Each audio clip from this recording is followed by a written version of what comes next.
El conflicto de los siglos. Capítulo 16. La Biblia y la Revolución Francesa. En el siglo XVI, la Reforma, presentando a los pueblos la Biblia abierta, procuró entrar en todos los países de Europa. Algunas naciones le dieron la bienvenida como a mensajera del cielo. En otros países, el papado consiguió hasta cierto punto cerrarle la entrada, y la luz del conocimiento de la Biblia, con sus influencias ennoblecedoras, quedó excluida casi por completo. Hubo un país donde, aunque la luz logró penetrar, las tinieblas no permitieron apreciarla. Durante siglos, la verdad y el error se disputaron el predominio. Triunfó al fin el mal, y la verdad divina fue desechada. Esta es la condenación, que la luz ha venido al mundo, y los hombres amaron más las tinieblas que la luz.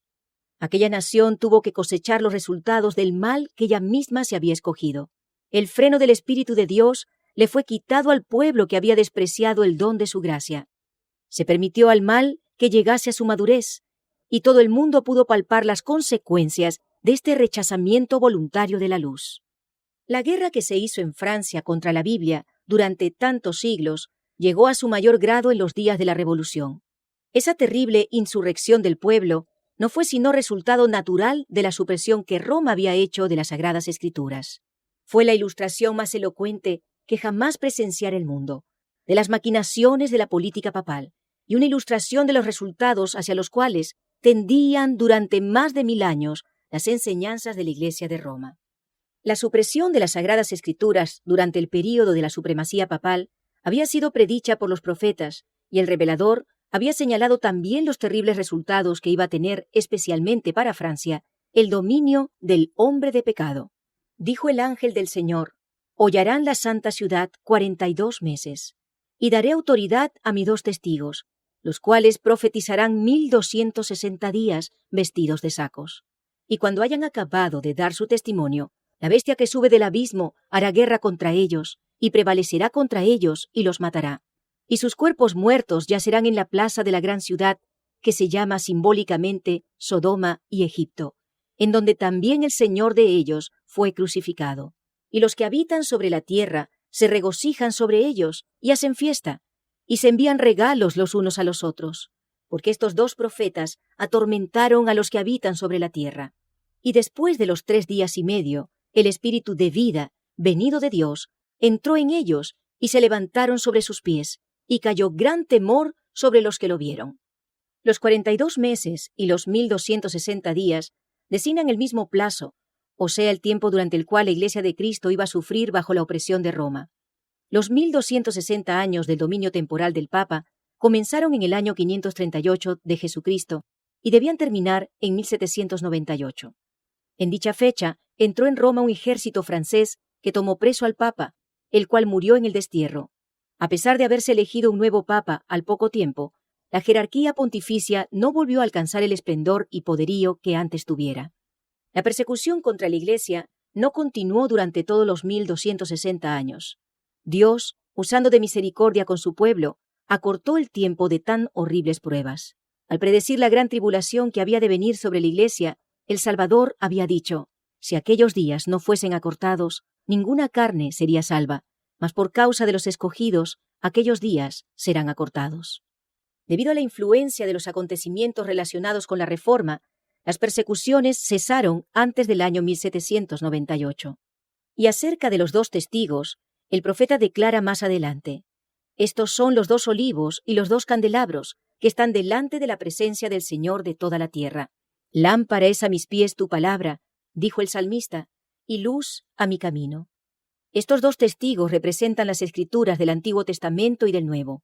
Ambos son testimonios importantes del origen y del carácter perpetuo de la ley de Dios. Ambos testifican también acerca del plan de salvación.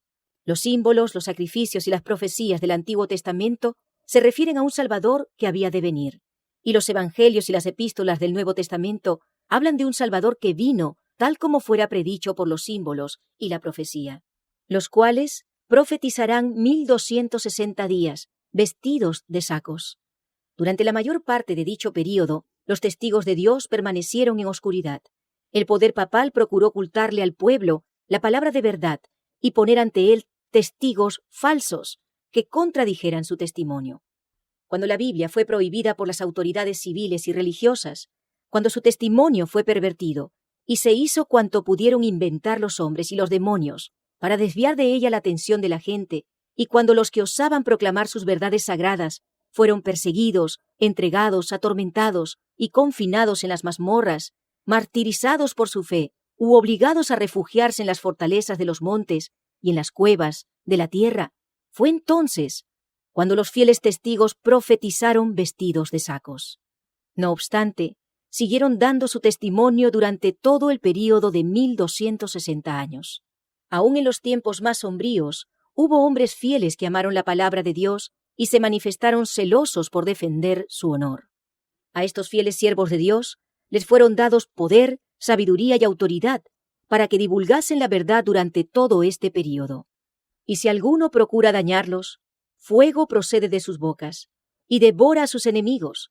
Y si alguno procurare dañarlos, es menester que de esta manera sea muerto. Los hombres no pueden pisotear impunemente la palabra de Dios. El significado de tan terrible sentencia resalta en el último capítulo del Apocalipsis. Yo protesto a cualquiera que oye las palabras de la profecía de este libro. Si alguno añadiere a estas cosas, Dios pondrá sobre él las plagas que están escritas en este libro. Y si alguno quitare de las palabras del libro de esta profecía, Dios quitará su parte del libro de la vida y de la santa ciudad, y de las cosas que están escritas en este libro. Tales son los avisos que ha dado Dios para que los hombres se abstengan de alterar lo revelado o mandado por Él. Estas solemnes denuncias se refieren a todos los que con su influencia hacen que otros consideren con menosprecio la ley de Dios. Deben hacer temblar y temer a los que declaran con liviandad que poco importa que obedezcamos o no obedezcamos a la ley de Dios.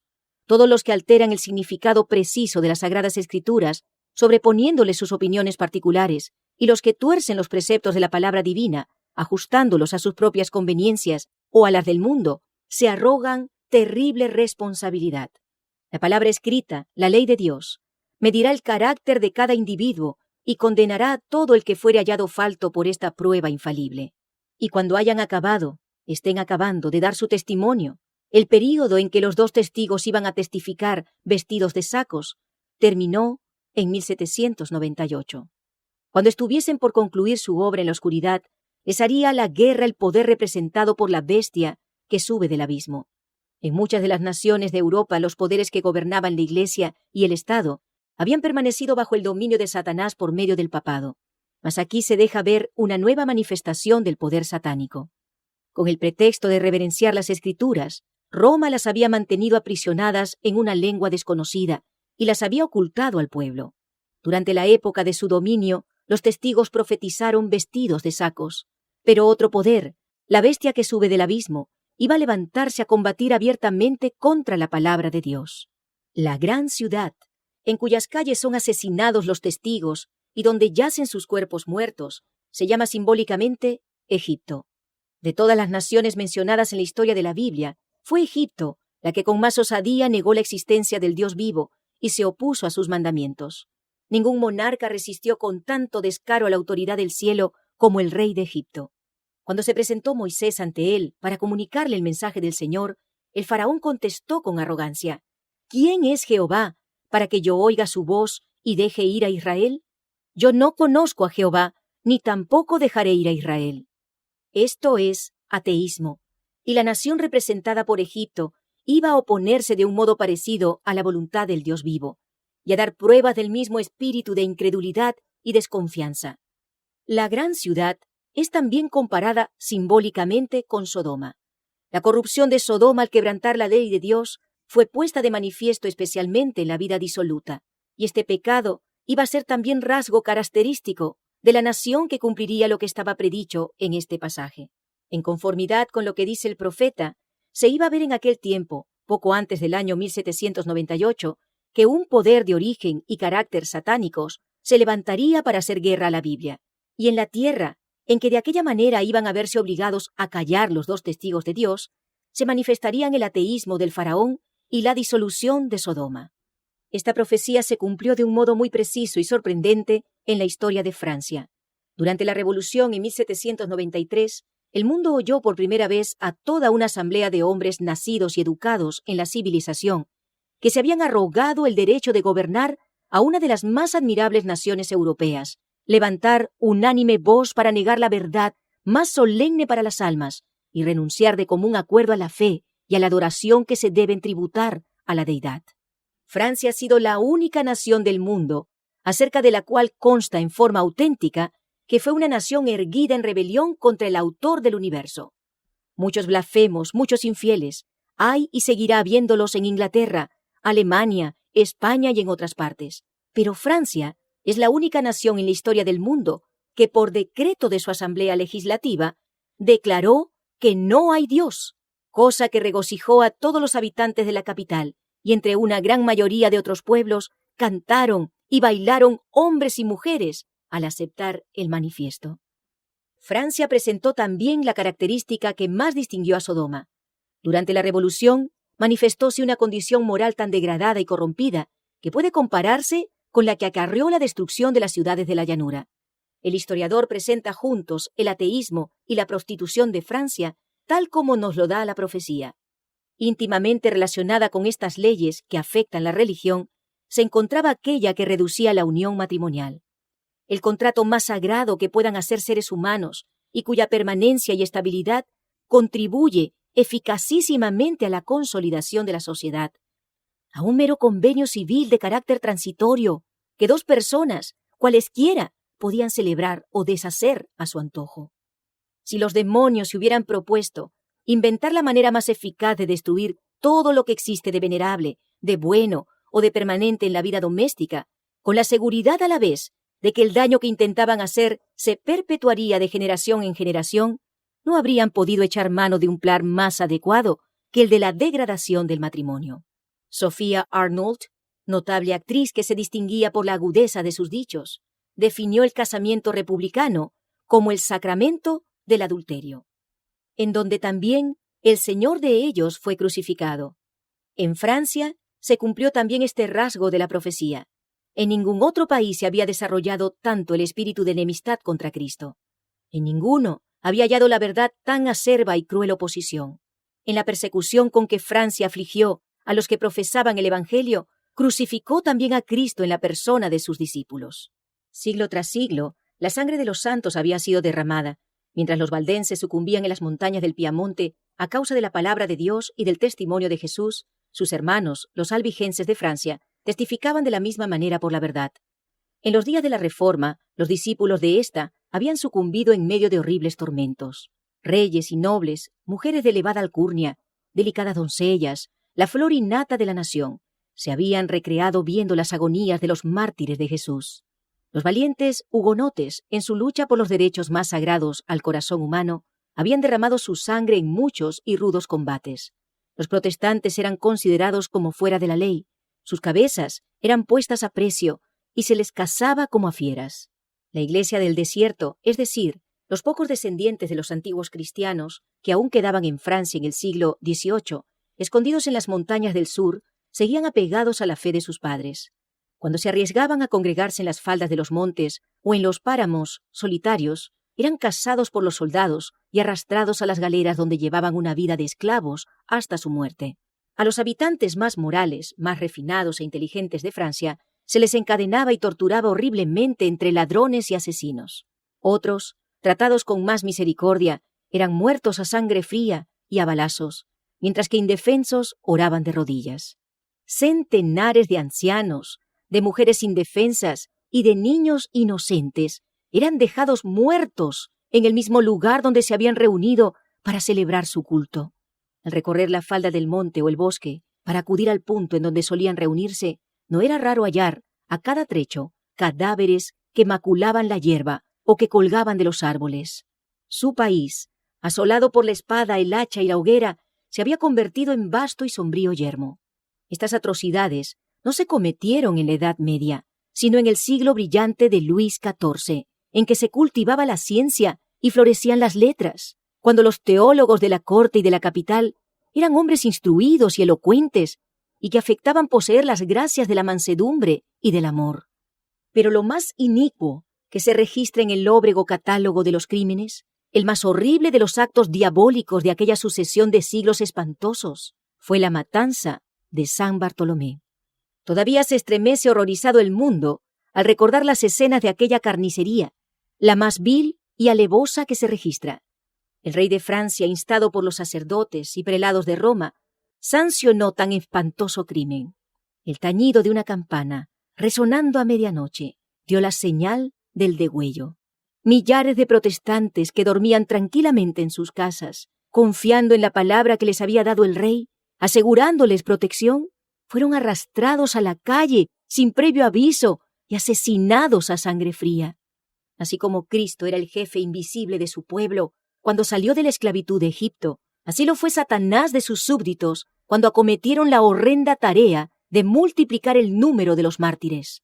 La matanza continuó en París por 7 días, con una furia indescriptible durante los 3 primeros. Y no se limitó a la ciudad, sino que por decreto especial del rey se hizo extensiva a todas las provincias y pueblos donde había protestantes.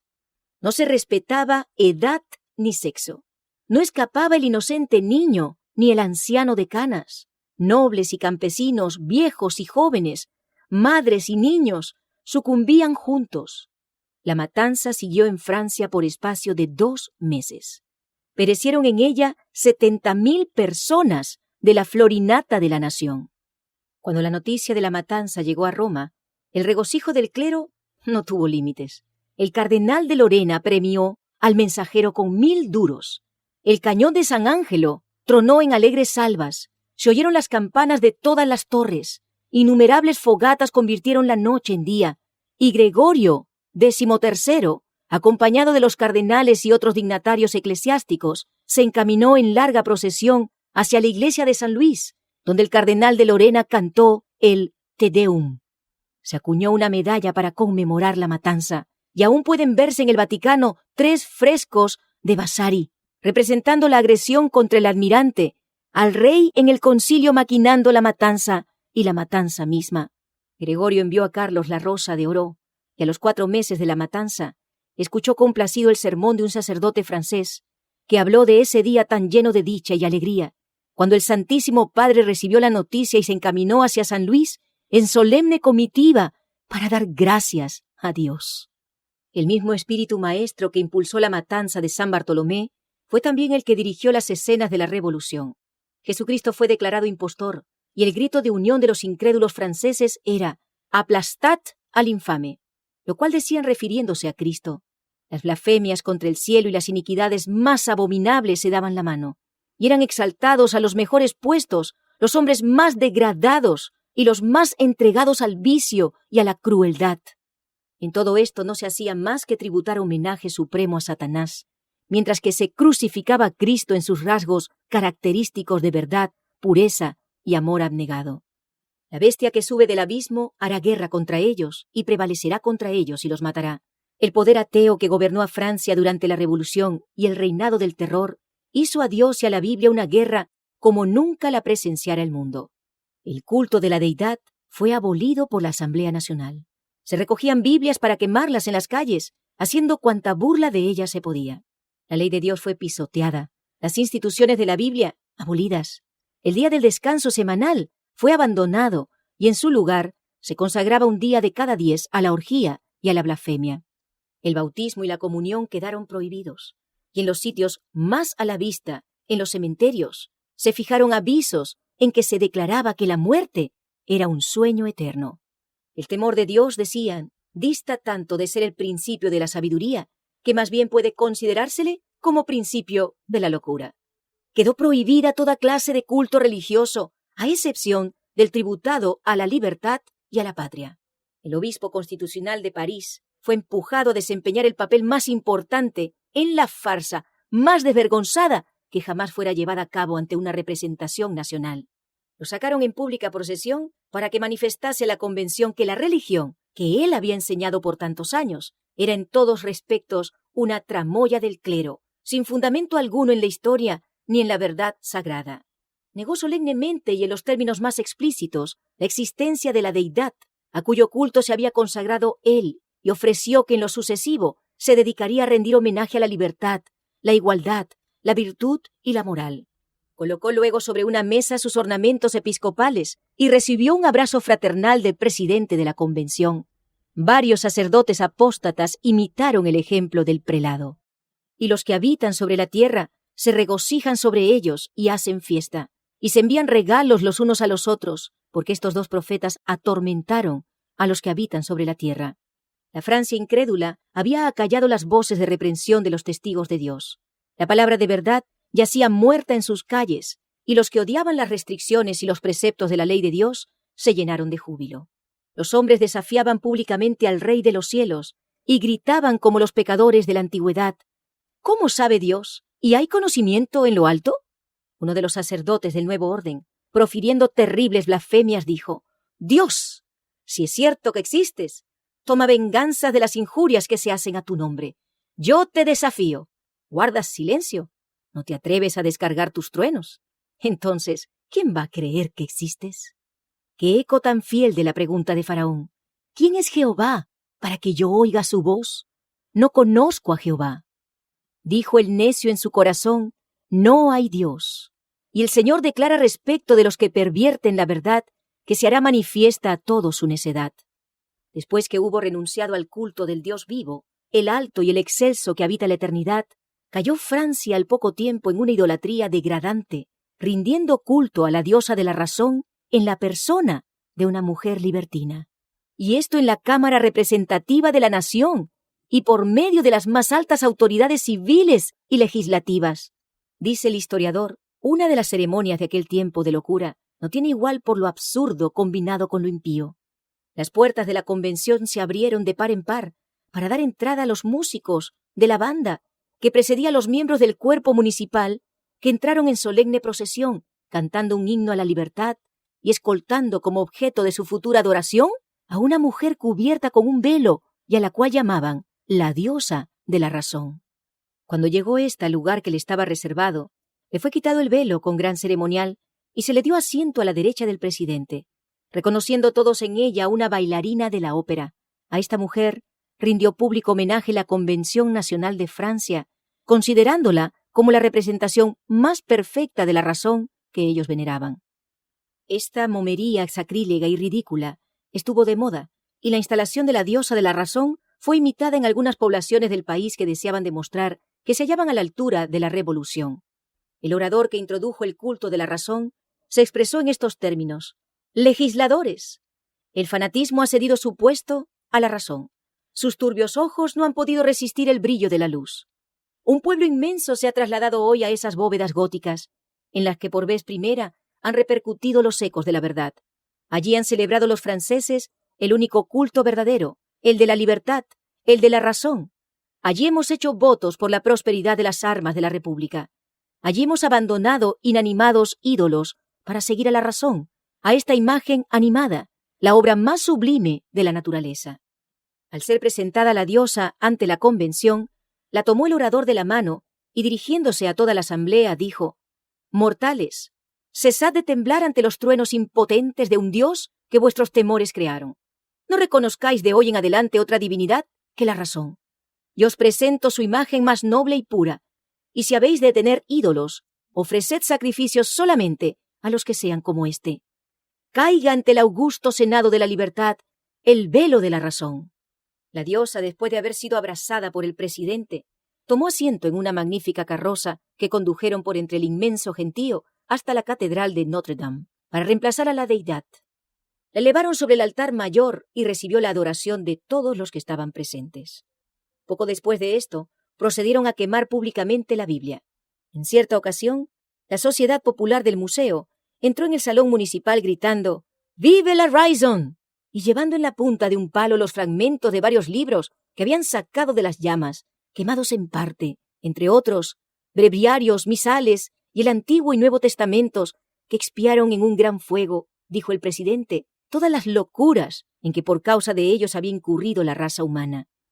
El romanismo había principiado la obra que el ateísmo se encargaba de concluir. A la política de Roma se debía la condición social, política y religiosa que empujaba a Francia hacia la ruina. No faltan los autores que, refiriéndose a los horrores de la revolución, admiten que de esos excesos debe hacerse responsables al trono y a la Iglesia. en estricta justicia, debieran atribuirse a la Iglesia sola.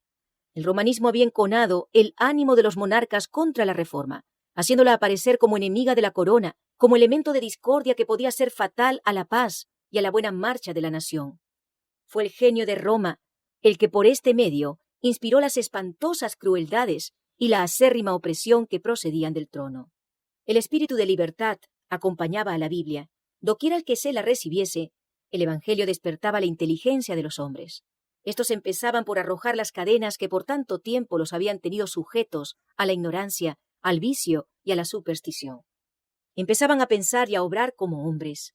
Al ver esto, los monarcas temieron por la suerte de su despotismo.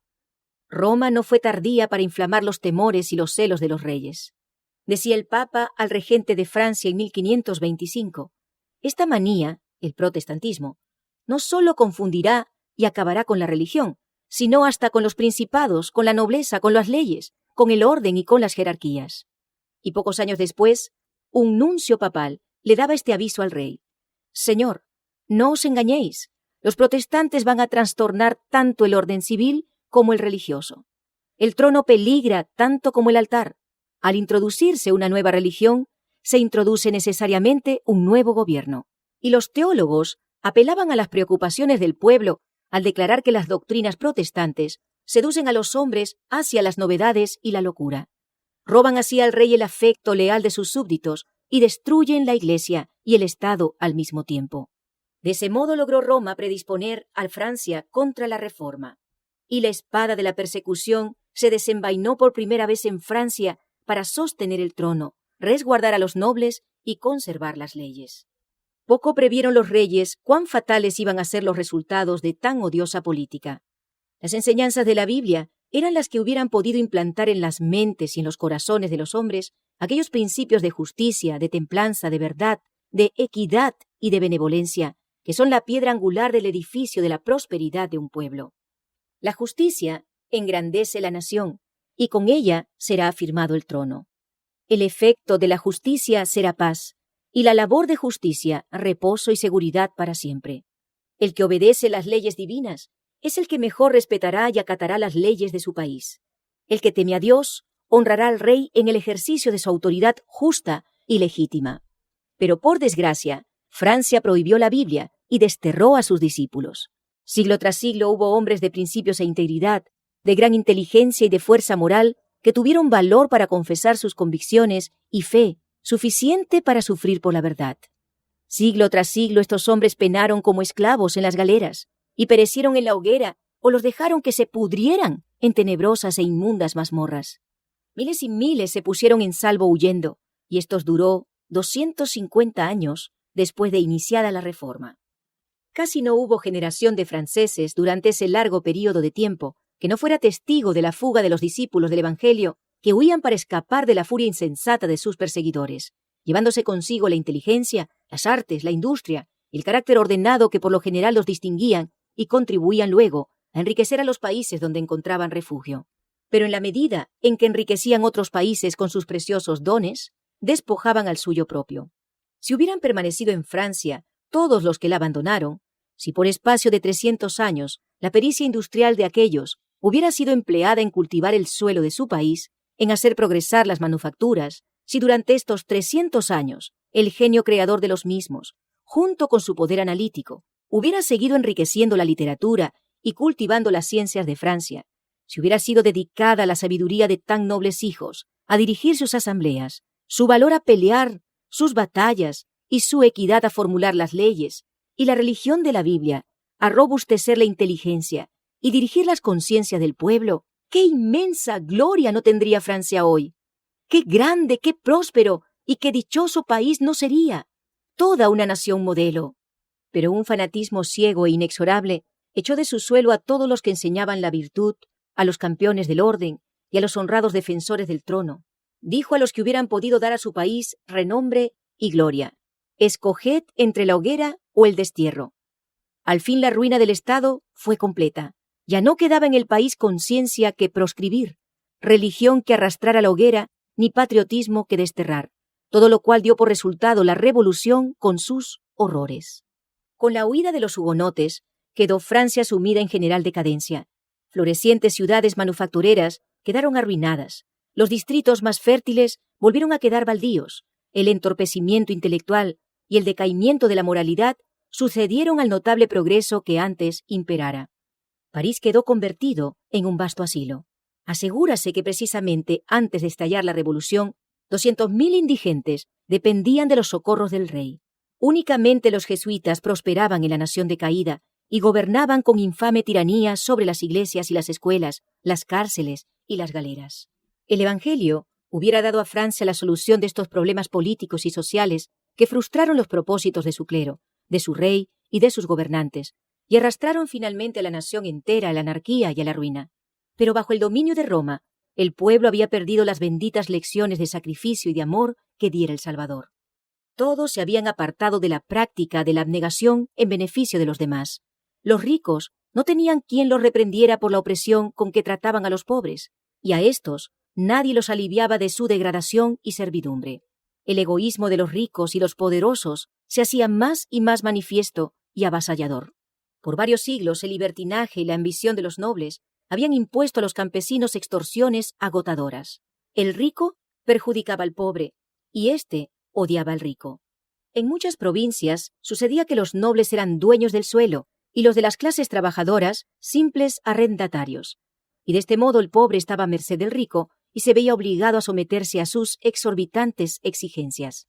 La carga del sostenimiento de la Iglesia y del Estado pesaba sobre los hombros de las clases media y baja del pueblo, las cuales eran recargadas con tributos por las autoridades civiles y por el clero.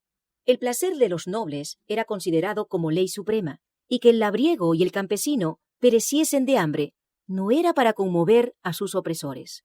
En todo momento el pueblo debía velar exclusivamente por los intereses del propietario.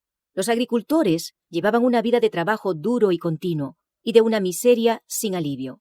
Y si alguna vez osaban quejarse, se les trataba con insolente desprecio. En los tribunales siempre se fallaba en favor del noble y en contra del campesino. Los jueces aceptaban sin escrúpulo el cohecho. En virtud de este sistema de corrupción universal, cualquier capricho de la aristocracia tenía fuerza de ley. De los impuestos exigidos a la gente común por los magnates seculares y por el clero, no llegaba ni la mitad al tesoro del reino, ni al arca episcopal, pues la mayor parte de lo que cobraban lo gastaban los recaudadores en la disipación y en francachelas. Y los que de esta manera despojaban a sus consúbditos estaban libres de impuestos y con derecho por la ley o por la costumbre a ocupar todos los puestos del gobierno. La clase privilegiada estaba formada por 150.000 personas, y para regalar a esta gente se condenaba a millones de seres a una vida de degradación irremediable. La corte estaba completamente entregada a la lujuria y al libertinaje. El pueblo y sus gobernantes se veían con desconfianza. Se sospechaba de todas las medidas que dictaba el gobierno porque se le consideraba intrigante y egoísta. Por más de medio siglo antes de la Revolución, ocupó el trono Luis XV, quien aún en aquellos tiempos corrompidos sobresalió en su frivolidad, su indolencia y su lujuria.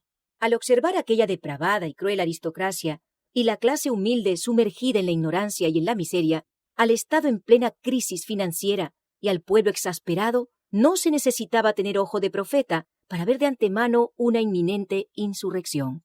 A las amonestaciones que le daban sus consejeros, solía contestar el rey: «Procurad que todo siga así mientras yo viva.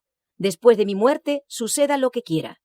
En vano se le hizo ver la necesidad que había de una reforma. Bien comprendía él el mal estado de las cosas, pero no tenía ni valor ni poder suficiente para remediarlo. Con acierto describía él la suerte de Francia, con su respuesta tan egoísta como indolente: «Después de mí, el diluvio». Valiéndose Roma de la ambición de los reyes y de las clases dominantes, había ejercido su influencia para sujetar al pueblo en la esclavitud, pues comprendía que de ese modo el Estado se debilitaría y ella podría dominar completamente gobiernos y súbditos. Por su previsora política, advirtió que para esclavizar eficazmente a los hombres necesitaba subyugar sus almas, y que el medio más seguro para evitar que escapasen de su dominio era convertirlos en seres impropios para la libertad. 1000 veces más terrible que el padecimiento físico que resultó de su política fue la degradación moral que prevaleció en todas partes. Despojado el pueblo de la Biblia y sin más enseñanzas que la del fanatismo y la del egoísmo, quedó sumido en la ignorancia y en la superstición, y tan degradado por los vicios que resultaba incapaz de gobernarse por sí solo. Empero los resultados fueron muy diferentes de lo que Roma había procurado. En vez de que las masas se sujetaran ciegamente a sus dogmas, su obra las volvió incrédulas y revolucionarias. Odiaron al romanismo y al sacerdocio, a los que consideraban cómplices en la opresión. El único Dios que el pueblo conocía era el de Roma, y la enseñanza de ésta su única religión. Considerando la crueldad y la iniquidad de Roma como fruto legítimo de las enseñanzas de la Biblia, no quería saber nada de éstas. Roma había dado a los hombres una idea falsa del carácter de Dios y pervertido sus requerimientos. En consecuencia, al fin, el pueblo rechazó la Biblia y a su autor. Roma había exigido que se creyese ciegamente en sus dogmas, que declaraba sancionados por las Escrituras. En la reacción que se produjo, Voltaire y sus compañeros desecharon en absoluto la palabra de Dios e hicieron cundir por todas partes el veneno de la incredulidad. Roma había hollado al pueblo con su pie de hierro, y las masas degradadas y embrutecidas, al sublevarse contra tamaña tiranía, desconocieron toda sujeción. Se enfurecieron al ver que por mucho tiempo habían aceptado tan descarados embustes y rechazaron la verdad juntamente con la mentira.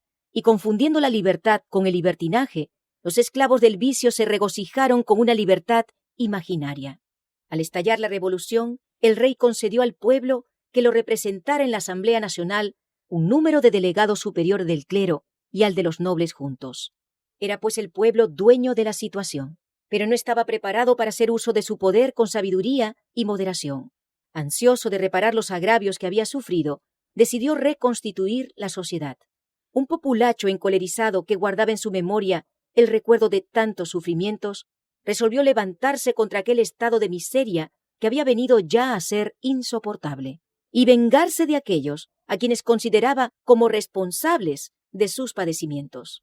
Los oprimidos, poniendo en práctica las lecciones que habían aprendido bajo el yugo de los tiranos, se convirtieron en opresores de los mismos que antes les habían oprimido. La desdichada Francia recogió con sangre lo que había sembrado. Terribles fueron las consecuencias de su sumisión al poder avasallador de Roma. Allí donde Francia, impulsada por el papismo, prendiera la primera hoguera en los comienzos de la Reforma, allí también la Revolución levantó su primera guillotina. En el mismo sitio en que murieron quemados los primeros mártires del protestantismo en el siglo XVI, fueron precisamente decapitadas las primeras víctimas en el siglo XVIII. Al rechazar Francia el evangelio que le brindaba bienestar, franqueó las puertas a la incredulidad y a la ruina. Una vez desechadas las restricciones de la ley de Dios, se echó de ver que las leyes humanas no tenían fuerza alguna para contener las pasiones, y la nación fue arrastrada a la rebeldía y a la anarquía. La guerra contra la Biblia inició una era conocida en la historia como el reinado del terror. La paz y la dicha fueron desterradas de todos los hogares y de todos los corazones. Nadie tenía la vida segura. El que triunfaba hoy era considerado al día siguiente como sospechoso y le condenaban a muerte. La violencia y la lujuria dominaban sin disputa. El rey, el clero y la nobleza tuvieron que someterse a las atrocidades de un pueblo excitado y frenético. Su sed de venganza subió de punto cuando el rey fue ejecutado, y los mismos que decretaron su muerte le siguieron bien pronto al cadalso. Se resolvió matar a cuantos resultasen sospechosos de ser hostiles a la revolución. Las cárceles se llenaron, y hubo en cierta ocasión dentro de sus muros más de 200.000 presos. En las ciudades del reino se registraron crímenes horrorosos. Se levantaba un partido revolucionario contra otro, y Francia quedó convertida en inmenso campo de batalla, donde las luchas eran inspiradas y dirigidas por las violencias y las pasiones. En París sucedíanse los tumultos uno a otro, y los ciudadanos divididos en diversos partidos no parecían llevar otra mira que el exterminio mutuo. Y para agravar más aún la miseria general, la nación entera se vio envuelta en prolongada y devastadora guerra con las mayores potencias de Europa. El país estaba casi en bancarrota. El ejército reclamaba pagos atrasados. Los parisienses se morían de hambre. Las provincias habían sido puestas a saco por los bandidos y la civilización casi había desaparecido en la anarquía y la licencia. Harto bien había aprendido el pueblo las lecciones de crueldad y de tormento que con tanta diligencia Roma le enseñara. Al fin había llegado el día de la retribución. Ya no eran los discípulos de Jesús los que eran arrojados a las mazmorras o a la hoguera. Tiempo hacía ya que éstos habían perecido o que se hallaban en el destierro. La desapiadada Roma sentía ya el poder mortífero de aquellos a quienes ella había enseñado a deleitarse en la perpetración de crímenes sangrientos. El ejemplo de persecución que había dado el clero de Francia durante varios siglos se volvía contra él con señalado vigor. Los cadalsos se teñían con la sangre de los sacerdotes. Las galeras y las prisiones, en donde antes se confinaba a los hugonotes, se hallaban ahora llenas de los perseguidores de ellos. Sujetos con cadenas al banquillo del buque y trabajando duramente con los remos, el clero católico romano experimentaba los tormentos que antes, con tanta prodigalidad, infligiera su iglesia a los mansos herejes. Llegó entonces el día en que el código más bárbaro que jamás se haya conocido fue puesto en vigor por el tribunal más bárbaro que se hubiera visto hasta entonces. Día aquel en que nadie podía saludar a sus vecinos, ni a nadie se le permitía que hiciese oración, so pena de incurrir en el peligro de cometer un crimen digno de muerte, en que los espías acechaban en cada esquina, en que la guillotina no cesaba en su tarea día tras día, en que las cárceles estaban tan llenas de presos que más parecían galeras de esclavos, y en que las acequias corrían al Sena llevando en sus raudales la sangre de las víctimas. Mientras que en París se llevaban cada día al suplicio carros repletos de sentenciados a muerte, los procónsules que eran enviados por el Comité Supremo a los departamentos desplegaban tan espantosa crueldad que ni aun en la misma capital se veía cosa semejante. La cuchilla de la máquina infernal no daba abasto a la tarea de matar gente. Largas filas de cautivos sucumbían bajo descargas graneadas de fusilería. Se abrían intencionalmente boquetes en las barcazas sobrecargadas de cautivos. Lyon se había convertido en desierto. En Arras ni aún se concedía a los presos la cruel misericordia de una muerte rápida. Por toda la ribera del Loira, río abajo, desde Saumur al mar, se veían grandes bandadas de cuervos y milanos que devoraban los cadáveres desnudos, que yacían unidos en abrazos horrendos y repugnantes. No se hacía cuartel, ni a sexo, ni a edad. El número de muchachos y doncellas menores de 17 años que fueron asesinados por orden de aquel execrable gobierno se cuenta por centenares. Pequeñuelos, arrebatados del regazo de sus madres, eran ensartados de pica en pica entre las filas jacobinas. En apenas 10 años perecieron multitudes de seres humanos. Todo esto era del agrado de Satanás. Con este fin había estado trabajando desde hacía muchos siglos. Su política es el engaño desde el principio hasta el fin, y su firme intento es acarrear a los hombres dolor y miseria, desfigurar y corromper la obra de Dios, estorbar sus planes divinos de benevolencia y amor, y de esta manera contristar al cielo. Confunde con sus artimañas las mentes de los hombres y hace que éstos achaquen a Dios la obra diabólica, como si toda esta miseria fuera resultado de los planes del Creador. Asimismo, cuando los que han sido degradados y embrutecidos por su cruel dominio alcanzan su libertad, los impulsan al crimen, a los excesos y a las atrocidades. Y luego los tiranos y los opresores se valen de semejantes cuadros del libertinaje para ilustrar las consecuencias de la libertad. Cuando un disfraz del error ha sido descubierto, Satanás le da otro, y la gente lo saluda con el mismo entusiasmo con que acogió al anterior. Cuando el pueblo descubrió que el romanismo era un engaño, y él, Satanás, ya no podía conseguir por ese medio que se violase la ley de Dios, optó entonces por hacerle creer que todas las religiones eran engañosas y la Biblia una fábula, y arrojando lejos de sí los estatutos divinos, se entregó a una iniquidad desenfrenada. El error fatal que ocasionó tantos males a los habitantes de Francia fue el desconocimiento de esta gran verdad, que la libertad bien entendida se basa en las prohibiciones de la ley de Dios. Oh, si hubieras escuchado mis mandamientos, entonces tu paz habría sido como un río, y tu justicia como las olas del mar. Mas no hay paz, dice Jehová, para los inicuos. Aquel empero que me oyere a mí, habitará seguro y estará tranquilo, sin temor de mal. Los ateos, los incrédulos y los apóstatas se oponen abiertamente a la ley de Dios, pero los resultados de su influencia prueban que el bienestar del hombre depende de la obediencia a los estatutos divinos. Los que no quieran leer esta lección en el libro de Dios tendrán que leerla en la historia de las naciones. Cuando Satanás obró por la Iglesia romana para desviar a los hombres de la obediencia a Dios, nadie sospechaba quiénes fueran sus agentes, y su obra estaba tan bien disfrazada que nadie comprendió que la miseria que de ella resultó fuera fruto de la transgresión. Pero su poder fue contrarrestado de tal modo por la obra del Espíritu de Dios que sus planes no llegaron a desarrollarse hasta su consumación. La gente no supo remontar del efecto a la causa ni descubrir el origen de tanta desgracia.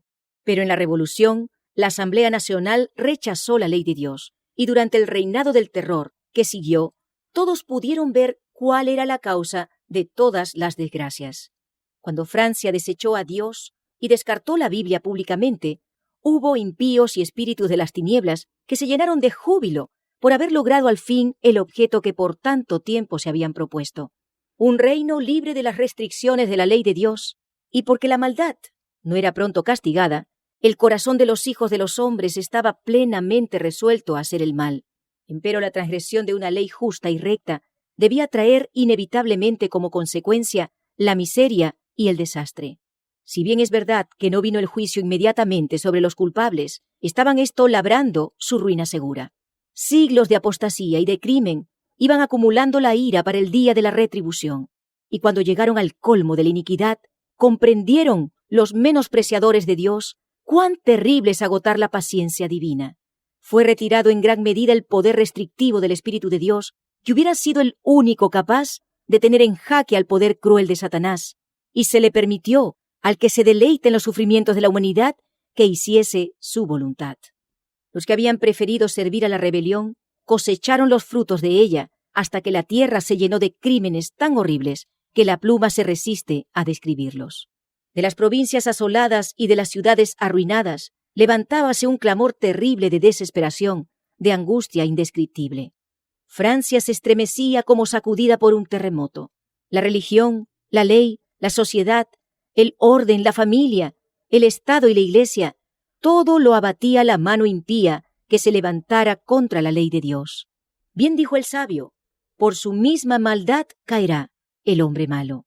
Pero aunque el pecador haga mal 100 veces y con todo se le prolonguen los días, sin embargo yo ciertamente sé que les irá bien a los que temen a Dios, por lo mismo que temen delante de él.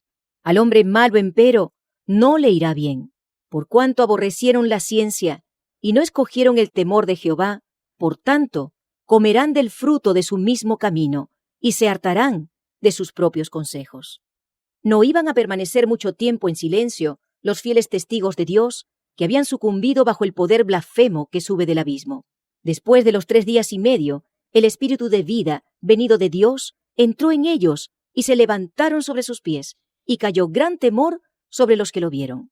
En 1793 había promulgado la Asamblea Francesa los decretos que abolían la religión cristiana y desechaban la Biblia. 3 años y medio después, este mismo cuerpo legislativo adoptó una resolución que rescindía esos decretos y concedía tolerancia a las Sagradas Escrituras. El mundo contemplaba estupefacto los terribles resultados que se había obtenido al despreciar los oráculos sagrados, y los hombres reconocían que la fe en Dios y en su palabra son la base de la virtud y de la moralidad. Dice el Señor, ¿a quién injuriaste y a quién blasfemaste? ¿Contra quién has alzado tu voz y levantado tus ojos en alto? Contra el Santo de Israel. Por tanto, he aquí, les enseñaré de esta vez, enseñarles mi mano y mi fortaleza, y sabrán que mi nombre es Jehová. Hablando de los 2 testigos, el profeta dice además, y oyeron una gran voz del cielo que les decía, subid acá, y subieron al cielo en una nube, y sus enemigos los vieron. Desde que Francia les declarara la guerra, estos 2 testigos de Dios han recibido mayor honra que nunca antes. En el año 1804 se organizó la Sociedad Bíblica Británica y Extranjera. Este hecho fue seguido de otros semejantes en otras partes de Europa, donde se organizaron sociedades similares con numerosas ramas esparcidas por muchas partes del continente. En 1816 se fundó la Sociedad Bíblica Americana. Cuando se creó la Sociedad Británica, la Biblia circulaba en 50 idiomas. Desde entonces ha sido traducida en muchos centenares de idiomas y dialectos. Durante los 50 años que precedieron a 1792, se daba muy escasa importancia a la obra de las misiones en el extranjero.